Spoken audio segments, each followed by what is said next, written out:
Welcome to the Ganesh story. ಇವತ್ತಿನ match ಬಂದ್ಬಿಟ್ಟು CSK versus Punjab.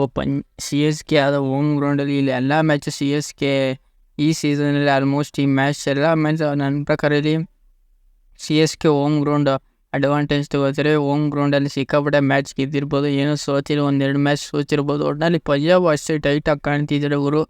ಪಂಜಾಬಲ್ಲಿ main ಇಲ್ಲಿ ಸಿಕ್ಕಾಪಟ್ಟೆ ಬೌಲಿಂಗ್ ಡೆಪ್ತಿಗಿಂತ ಬ್ಯಾಟಿಂಗ್ ಡೆಪ್ತ್ ಚೆನ್ನಾಗಿದೆ. ಇಲ್ಲಿ ಈ ಮ್ಯಾಚಲ್ಲಿ ಶಿಖರ್ ಧವನ್ ಇವರು ಆಡ್ಸಲ್ಲ. ಒಟ್ಟಿನಲ್ಲಿ CSKಲಿ ಗಾಯಕ್ವಾಡ್ ಆಗಲಿ, ಶಾರ್ದೂಲ್ ಠಾಕೂರ್ ಆಗಲಿ, ಜಡೇಜಾ ಆಗಲಿ, ಧೋನಿ ಆಗಲಿ ತುಂಬ ಚೆನ್ನಾಗಿ ಆಡ್ತಾರೆ. ಒಟ್ಟಿನಲ್ಲಿ ಜಡೇಜಾ ಬ್ಯಾಟಿಂಗಲ್ಲಿ ಅಷ್ಟು ಚೆನ್ನಾಗಿ ರನ್ ಬರಲಿ, ಆದರೂ ಬೌಲಿಂಗಲ್ಲಿ ಚೆನ್ನಾಗಿ ಬರೆಸ್ತವ್ರೆ. ಒಟ್ಟಿನಲ್ಲಿ ಗಾಯಕ್ವಾಡ್ ಒಂದು ಸೈಡ್ ನಿಂತ್ಕೊಂಡು ಮ್ಯಾಚ್ನ ಗೆಲ್ಲಿಸ್ಕೊಡ್ತಾರೆ. ಕ್ಯಾಪ್ಟನ್ಶಿಪ್ ಚೆನ್ನಾಗಿ ಮಾಡ್ಕೊ ಹೋಯ್ತವ್ರೆ ಅನ್ಬೋದು. ಒಟ್ಟಿನಲ್ಲಿ ಮೇನ್ ಗುರಲ್ಲಿ ಶಾರ್ದೂಲ್ ಠಾಕೂರು ಸಿಕ್ಕಾಪಟ್ಟೆ ಬೌಲಿಂಗ್ ಚೆನ್ನಾಗಿ ಮಾಡ್ತಾರೆ. ಒಟ್ಟಿನಲ್ಲಿ ಬೌಲಿಂಗು ಬತ್ತಿರಣ್ಣ, ಶಾರ್ದೂಲ್ ಠಾಕೂರ್, ತೀಕ್ಷ್ಣ ಮತ್ತು ಜಡೇಜಾ ಒಟ್ಟಿನಲ್ಲಿ ಇವರೆಲ್ಲ ಚೆನ್ನಾಗಿ ಆಡ್ತಾರೆ ಅನ್ಬೋದು. ಮೇನ್ ಇಲ್ಲಿ CSK ಇಂಪ್ಯಾಕ್ಟ್ ಪ್ಲೇಯರ್ ಆಗಿ ಶಿವಮ್ ದುಬೆನ ಯೂಸ್ ಮಾಡೇ ಮಾಡ್ತಾರೆ. ಒಟ್ಟಿನ 100% ಯೂಸ್ ಮಾಡಿದ್ರು ಇವರು ಶಿವಮ್ ದುಬೆ ಎಲ್ಲ ಟೈಮಲ್ಲೂ ಎಲ್ಲ ಮ್ಯಾಚಲ್ಲೂ ಚೆನ್ನಾಗಿ ಆಡ್ತಾರೆ. ಅವ್ರು ಏನಾದ್ರು ಔಟ್ ಆಗ್ಬಿಟ್ರೆ ಇವರು ಸಿಕ್ಕಾಬಿಟ್ರೆ ಸ್ಟ್ರಗಲ್ ಪಡೋದು ಇಂತೂ ಖಚಿತವಾಗಿ ಅಂತ ಹೇಳ್ಬೋದು. ಒಟ್ಟಿನಲ್ಲಿ ಮೇನ್ ಗುರು ಇವರು ಗಾಯಕ್ವಾಡ್ ಔಟ್ ಮಾಡೋದಾಗಲಿ, ಒಟ್ಟಿನಲ್ಲಿ ಶಿವಮ್ ದುಬೆ ಆಗಲಿ, ಅಜಿಂಕ್ಯ ರಹಾನೆ ಮೇಲೆ ಅಂಥ ಹೋಪ್ ಇಲ್ಲ. ಇವರು ಎಲ್ಲ ಮ್ಯಾಚಲ್ಲೂ ಅದೇ ನಾರ್ಮಲಾಗಿ ಆಡ್ತಾರೆ ಅನ್ಬೋದು. ರಚಿನ್ ರವೀಂದ್ರ ಈ ಮ್ಯಾಚ್ನೂ ಆಡ್ಸೋದು ನನ್ನ ಪ್ರಕಾರ ಡೌಟು ಒಟ್ಟಿನಲ್ಲಿ ಅನ್ಬೋದು. ಒಟ್ಟಿನಲ್ಲಿ ಮೇನ್ ಗುರು ಸಿಕ್ಕಾಬಿಟ್ಟೆ ಸ್ಟ್ರಗಲ್ ಅಂತೂ ಪಂಜಾಬಲ್ಲಿ. ಈಗ ಹೋದ ಮ್ಯಾಚಲ್ಲಿ ನನ್ನ ಪ್ರಕಾರ ಚೆನ್ನಾಗಿ ಆಡಿದ್ರು. ಶಶಾಂಕ್ ಆಗಲಿ ಮತ್ತು ಜಾನಿ ಬೇಸ್ಟ್ ಅವರೆಲ್ಲ ಚೆನ್ನಾಗಿ ಆಡಿದ್ದಕ್ಕೆ ಆ ಟೀಮು ಅಷ್ಟು ಚೆನ್ನಾಗಿ ಕಾಣ್ತಿದೆ ಅನ್ಬೋದು. ಒಟ್ಟಿನಲ್ಲಿ ಮೇನ್ ಗುರು ಅವರಿಬ್ಬರು ಮತ್ತು ಹೋದ ಮ್ಯಾಚಲ್ಲಿ ಇವರಿಬ್ಬರು ಚೆನ್ನಾಗಿ ನಿಂತ್ಕೊಂಡು ಆಡಿದ್ದಕ್ಕೆ ಮ್ಯಾಚಿಗೆ ಗೆಲ್ಲಕ್ಕಾಯಿತು ಅನ್ಬೋದು.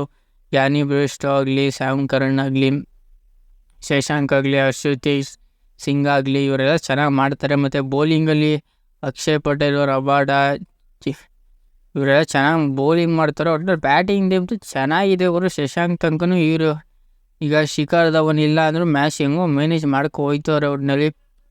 ಒಟ್ಟಿನಲ್ಲಿ ಜಾನಿ ಬೆಸ್ಟು ಒಂದು ಮ್ಯಾಚಲ್ಲಿ ಆಡಿದ್ದಕ್ಕೆ ಎಲ್ಲ ಮ್ಯಾಚಲ್ಲೂ ಆಡ್ತಾರೆ, ಅದು ಡೌಟ್. ಒಟ್ಟಿನಲ್ಲಿ ಜಾನಿ ಬೆಸ್ಟ್ ಔಟ್ ಆಗ್ಬಿಟ್ಟು ಒಟ್ಟಿನಲ್ಲಿ ಸ್ಯಾಮ್ ಕರಣ್ ಔಟ್ ಆದರೂ ಈ ಮ್ಯಾಚ್ ಬಂದು ಎತ್ತ ಕೇಪಬಿಲಿಟಿ ಇವ್ರ ಕಡೆ ಸಿಕ್ಕಾಬಿಟ್ಟೆ ಇದೆ.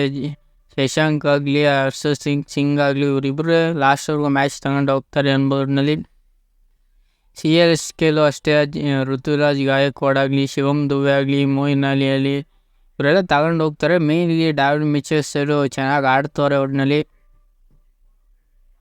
ಮೇನ್ ಗುರು ಇಲ್ಲಿ ಮುಸ್ತಾಫಿಜುರ್ ರಹೀಮ್ ಇವರು ಚೆನ್ನಾಗಿ ಬೌಲಿಂಗ್ ಮಾಡ್ತಾರೆ, ಸಿಕ್ಕಾಬಿಟ್ಟೆ ರನ್ ಹೊಡೆಸ್ಕೋತಾರೆ.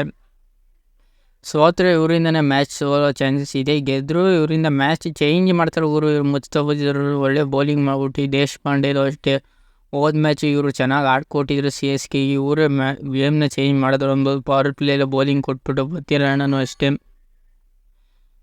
ಇವರು. ಒಟ್ಟಿನಲ್ಲಿ CSK ಟೀಮಲ್ಲಿ ಯಾರ್ಯಾರು ಇರ್ತಾರೆ ಅಂದರೆ ನನ್ನ ಪ್ರಕಾರ ಅಜಿಂಕ್ಯ ರಹಾನೆ ಮತ್ತು ಗಾಯಕ್ವಾಡ್ ಓಪನರ್ ಆಗಿ ಬರ್ತಾರೆ. 3ನೇ ಬ್ಯಾಟ್ಸ್ಮನ್ ಆಗಿ ಮಿಚೆಲ್, 4ನೇ ಬ್ಯಾಟ್ಸ್ಮನ್ ಆಗಿ ಶಿವಮ್ ದುಬೆ, ಜಡೇಜಾ, ಮೊಯಿನ್ ಅಲಿ, ಧೋನಿ, ದೀಪಕ್ ಚಹರ್, ದೇಶಪಾಂಡೆ, ಮುಸ್ತಾಫಿಜುರ್ ರಹೀಮ್, ಬತ್ತಿರಣ್ಣ. ಮೇನ್ ಗುರಲ್ಲಿ ದೀಪಕ್ ಹುಡ್ಡನ ನನ್ನ ಪ್ರಕಾರ ಈ ಮ್ಯಾಚ್ ಕರೆಸ್ತಾರೆ ಅನ್ಬೋದು. ಒಟ್ಟಿನಲ್ಲಿ ದೀಪಕ್ ಹುಡ್ಡ ಇಲ್ಲ ಶಾರ್ದೂಲ್ ಠಾಕೂರ್ನ ಒಟ್ಟಿನಲ್ಲಿ ನನ್ನ ಪ್ರಕಾರ ಇಲ್ಲಿ ಈ ಮ್ಯಾಚಲ್ಲಿ ಕುಣಿಸ್ತಾರೆ ಇಲ್ಲ ಕರೆಸ್ತಾರೆ ಅನ್ಬೋದು. ಒಟ್ಟಿನಲ್ಲಿ ಮೇನ್ ಗುರು ಈಗ ಪಂಜಾಬ್ ಟೀಮಲ್ಲಿ ಯಾರ್ಯಾರು ಇರ್ತಾರೆ ಅಂತ Jonny Bairstow, Sam Curran, Shashank Singh ಮತ್ತು ಹರ್ಷದೀಪ್, ಅಕ್ಷಯ್ ಪಟೇಲ್, ರಬಾಡ ಇಷ್ಟು ಜನ ಇರ್ತಾರೆ ಅನ್ಬೋದು. ಮೇನ್ ಗುರು ಇವರು ಟೋಟಲಾಗಿ ಗೆದ್ದಿರೋದು ಮ್ಯಾಚ್ ಅಂದರೆ ನನ್ನ ಪ್ರಕಾರ ಇಲ್ಲಿ CSK ಈ ಮ್ಯಾಚ್ನ ಸಿಕ್ಕಾಪಟ್ಟೆ ಚೆನ್ನಾಗಿ ಗೆದ್ಕೊ ಬರ್ತಿದ್ದಾರೆ ಗುರು. ಹೋಮ್ ಗ್ರೌಂಡ್ ಅಡ್ವಾಂಟೇಜ್ ತೊಗೋತಾರೆ CSK. ಒಟ್ಟಿನ ಸಿಕ್ಕಾಪಟ್ಟೆ ಸ್ಟ್ರಗಲ್ ಅಂತೂ ಪಂಜಾಬ್ ಅವರು ಸ್ಟ್ರಗಲ್ ಪಡ್ತಾರೆ. ಒಟ್ಟಿನ CSK ಮೇಲೆ 28 ಮ್ಯಾಚಲ್ಲಿ 15 ಮ್ಯಾಚು CSK ಗೆದ್ದಿದ್ರೆ, 13 ಮ್ಯಾಚು ಪಂಜಾಬ್ ಗೆದ್ದವ್ರೆ. ಒಟ್ಟಿನಲ್ಲಿ ನಿಮ್ಗೆ ಇಲ್ಲೇ ರಿಸಲ್ಟ್ ಗೊತ್ತಿದೆ. ಆದ್ದರಿಂದ ಈ CSK ವರ್ಸಸ್ ಪಂಜಾಬಲ್ಲಿ ಹೋಮ್ ಗ್ರೌಂಡ್ ಅಡ್ವಾಂಟೇಜ್ ತೊಗೊಂಡು ಒಟ್ಟಿನಲ್ಲಿ ಈ ಮ್ಯಾಚ್ನ CSK ಗೆಲ್ತಾರೆ ಅಂತ ನಾನೇ ಪ್ರಿಡಿಕ್ಟ್ ಮಾಡ್ತೀನಿ. ಈ ರಿವ್ಯೂ ವಿಡಿಯೋ ನಿಮಗೇನೋ ಇಷ್ಟ ಇಲ್ಲ ಲೈಕ್, ಶೇರ್, ಸಬ್ಸ್ಕ್ರೈಬ್ ಮಾಡಿಕೊಡಿ. ಸುಮಾರು ಜನ ಸಬ್ಸ್ಕ್ರೈಬ್ ಮಾಡದೆ ನೋಡ್ತಿದ್ದೀರಾ.